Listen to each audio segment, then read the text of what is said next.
මේක මහරෑක සිද්ධ වුණ දෙයක්. යාළුවෝ සෙට් එකක් තීරණය කරනවා සෑහෙන කාලෙක ඉඳන් අතෑරලා දාලා තියෙන හොස්පිටල් එකකට යන්න. කවුරු හරි මෙයාලට චැලෙන්ජ් එකක් දුන්නේ නැත්තම් මෙයාලා කීයටවත් තනියම මෙහෙ එන්නේ නැහැ කියලායි කියන්නේ. මොකද පේන විදිහට මේ තැන හිතනව තරම් ලේසි තැනක් නෙවෙයි. ඩොක්ටර්ස්ලවත් පේෂන්ට්ස්ලවත් නැති හිස් බිල්ඩින් එකක් වගේ පෙනුනත් චිලී වල සතියෝගෝ වල තියෙන මේ බුල්නස් හොස්පිටල් එක ඇතුලේ මොකක්ද අමුතු අద్භූත දෙයක් තියෙනවා කියලා කතාවක් තියෙනවා. වාසනාවකට වගේ මේ හොස්පිටල් එක ඇතුලේ තියෙන ලයිට්ස් තාමත් වැඩ කරනවා. ඒක මේ යාළුවෝ සෙට් එකට ලොකු සහනයක් වුණා. මේ ලයිට්ස් වලට පවර් එක දෙන ඉමර්ජන්සි සිස්ටම් එක තාමත් වැඩ කරනවා කියලායි පේන්නේ. ලයිට්ස් දාලා තිබුණත් මේ සිදුවීම නම් ඇඟ හිරිවැටෙන තරම් භයානකයි. මෙන්න මෙයාලගේ කැමරාවේ රෙකෝඩ් වුණ වීඩියෝ එක.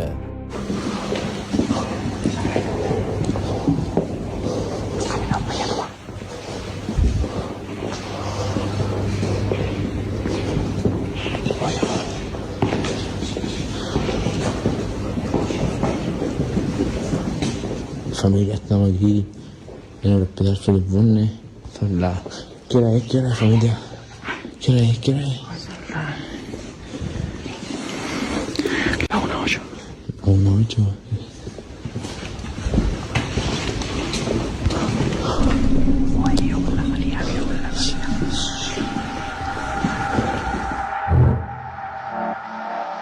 La 1:08.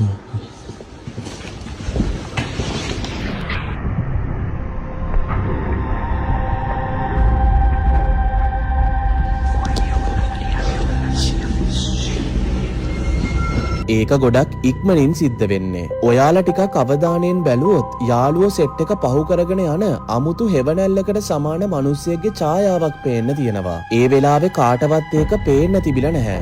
මෙයාලා ගෙදර ගිහිල්ලා මේ වීඩියෝ එක බලද්දි තමයි මෙන්න මෙහෙම දෙයක් දකින්නේ. ඒ වෙනකම් මෙයාලා කිසිම දෙයක් දැනගෙන හිටියේ නැහැ. පැහැදිලිවම එතන මොකක් හරි දෙයක් හිටියා. ඒත් ඒ මොකක්ද කියලා හරියටම කියන්න අමාරුයි. කෙටියෙන්ම කිව්වොත් පොඩි කෙනෙක්ගේ පැහැදිලි අවුට්ලයින් එකක් තියෙනවා. ඒත් පුදුමයකට වගේ මේ කවුරු වුණත් මොකක් වුණත් මේ යාළුවෝ සෙට් එක ඒක එවෙලෙදි දැකලා නැහැ. මේ හේතුව නිසාම එයාලට කිසිම සැකයක් නැහැ. මේ ඉන්නේ Taman නැති වුණා කියලාවත් දන්නේ නැති පේෂන්ට් කෙනෙක්ගේ ආත්මයක් වෙන්න ඇති කියලා මෙයාලා විශ්වාස කරනවා. මේක අස්වාභාවික සිද්ධියක් වුණත් නැතත් කැමරාවේ සටහන් වුණේ මොකක්ද කියන එක අදටත් ලොකු අභිරහසක් වෙලා තියෙනවා. ඔයාලා මේ සිද්ධිය ගැන මොකද හිතන්නේ? එතන කවුරුත් හිටියේ නැත්තම් මේ කැමරාවේ රෙකෝඩ් වුණේ මොකද්ද? කමෙන්ට් කරගෙන යන්න.